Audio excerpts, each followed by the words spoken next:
Guess what? My name is Chicka Chicka Slim Shade. I'm Noah Wilburn. I'm Isaac Applegate. And this is Am I Creative?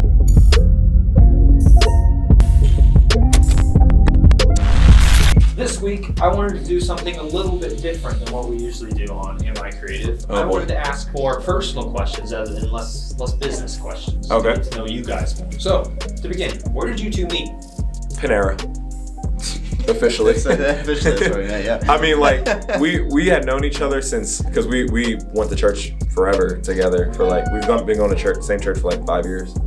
But Steven Corson Check out his show. officially introduced us. His show is awesome. Yeah.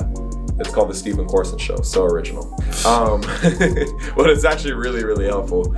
He even talks about like the stimulus check that you just got, what you should do with it if you wanted to invest in. So, what were you both doing before I Am Creative? I've been in sales for about 6 years. I was working at a local credit union. And I left in end of January 19 to go back to school to study video production. I'd always loved video production, never saw a future in it. And then a door opened and the market shifted that way. And so that's what I was doing before we met. And I just wrapped up classes and done a commission project, and then we started doing real estate. Yeah. I was freelancing. I was also doing video production.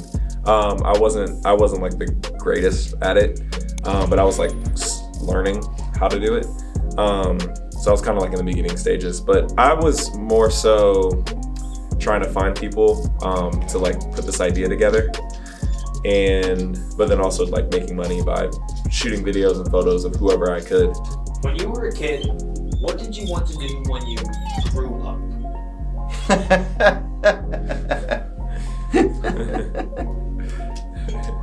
I wanted to be an NBA basketball player. And I remember when I told my dad that, I couldn't have been more than 8. And I told him that. Stop, are you serious? And he looked me dead in the eyes and said, "Son, that will never happen. Just give up now." And I was like, "Nah, man." He's like, "I'm telling you, don't do it." Never played basketball in my life. Yeah. After that, so. Who knows? You could have been the Thanks, Dad. You could have been a freaking NBA player. I wanted to be a Lego designer when I was like a kid. Yeah, because I had a really, really big thing for Legos. Still do. Then I quickly realized that you have to know a lot of geometry and math, and that is like the complete opposite of who I am. So then I wanted to be a cop, and not even the cop, like go in the DEA. You wanted to be the DEA? Yeah, I wanted to go to the military and then DEA. Get down! Yeah. Give me all the drones! But anyways, That yeah. would have made some good content. What was your childhood like? Okay. 4 out of 5 stars. It'd be like 3. 3 out of 5. Wasn't bad. I mean, it wasn't bad. It was interesting for sure. I think a lot of my childhood, just like stuff that I've experienced in life, has definitely greatly affected who I am today. I mean, that's for everybody, but it was good for the most part. It's all right. 3 out of 5. What about you?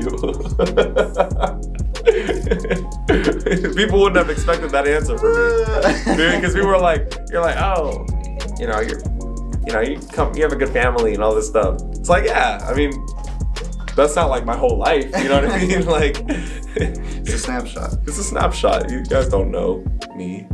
You don't know me. What was my childhood like? Isaac's so old he can't remember. Yeah, I've forgotten. Okay, so my childhood, I actually moved around a lot when I was a kid. I'm from Indiana, but I think I lived in where I was born to where I left. It was like 3 or 4 different cities. Probably lived in 4 or 5 different houses. Could be wrong. Don't quote me on that. But then moved down to Gainesville, Florida, and lived in a few different places. So I was moving around a lot. It was definitely transitioned a lot as a kid, as far as like was used to one thing and then had to do something a different way. I was homeschooled, so I was that weird kid. So it was very interesting. The good thing I liked about my childhood, though, is it taught me how to adapting, and so going with the flow. Thank God. Thank God. My childhood taught me patience, since you said something. But mine taught me a lot of patience. Did you ever have a coming of age moment or period in your life? Because I was homeschooled, I never did spring break or any of that stuff. And once I was a senior in high school, I started dual enrollment at Santa Fe College. And so my other buddies and I, who were homeschooled, we all decided to take a trip down to see our friend who lived at the beach, and his parents were out of town and everything, so we crashed their house and played putt-putt golf and had a good time. But that was like a big deal because we never had a spring break trip before, so it was pretty cool. For me, my coming of age moment was probably when I was working at the club, I was working at Best Buy, and I was delivering pizza, and I was working for the moving company. I think that was like the moment where I was like, oh yeah, I'm not a kid anymore. Like I'm doing this because like life, you know? And I think that's which was kind of when I was older. So like, I mean, I was 18 at the time. Like I had just turned 18. So I was like still in college. So I was around, like I said, I wasn't doing this obviously. So I was still around like a lot of the college mindset, people like in the college game, you should say, I could say. But I knew that I wasn't like that, you know, which is why I eventually ended up transitioning out. But I think for me, that was like, I was like, I'm not like that. Like I'm coming of age, you know? Noah, why did you choose to go to Isaac about starting this business? He was just there. I'm just kidding. I mean, like it was a mix of him just kind of. How did you meet your wife? She was just there, like. No, I mean it really was though. Like it was a mix of you just kind of like being there. Like I had just met you, and then we had started. We just kind of hit it off really well, and then like you know what I mean. So it's just kind of like a series of events that happened to where it was kind of like it just made sense. And then on another side, it was more so of. In my heart, I just had a really, really good feeling about this. You know, it's like felt in the force, you know, Master Jedi over here.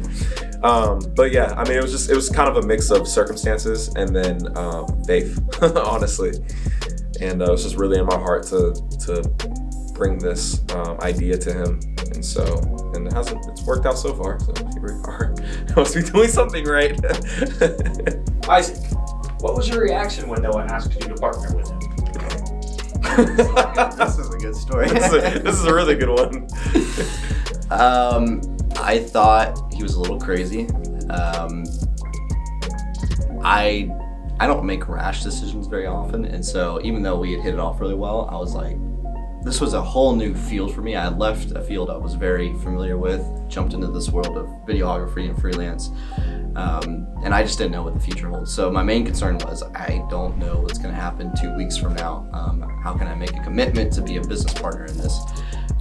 And so I initially told him, I'll work with you, I'm more than happy to, but let me think about it and pray about it a little bit because I'm just not sure. And the last thing I want to do is leave you high and dry. Yeah, so I remember that conversation. I don't want to ride for a year and then say, peace out. And so the more we worked together, I really saw how it made sense, the way we balanced each other out, what he didn't have, I had, what I didn't have, he had. And I just felt, again, something in the force that was like, yeah, this is the right thing to do. And so I came back to him and said, yeah, I want to do it, let's do it. Took a little even convincing after that, but yeah, it did. I was like, man, this is God's plan, Isaac. Come on, like. But yeah, man. So that's why. Yeah, that's the story. All right, last question. When do you feel most free? Probably in the mornings, like when I take him out and just like I'm like walking around. I like listen. Take me out. You just arbitrarily points. The dog, Thor. When I wake up in the morning, just kind of like my little morning routine, and I put on like some worship music, and I walk him outside, and I get into my devotion. So I think that's when I feel most just like alive and free, and just me when I'm just in it? Mine's all centered around music, I think, for the most part. Whether I'm at a concert and that moment where like everything just kind of around you fades away, all the people and everything, you're just there absorbing the music, that's one. Or if I'm on stage playing, I get lost in the music, and it's like you can be in front of a stage of hundreds of people and you don't even recognize it. So that's when I feel the most free. So, yeah. Nice. We're gonna start a band.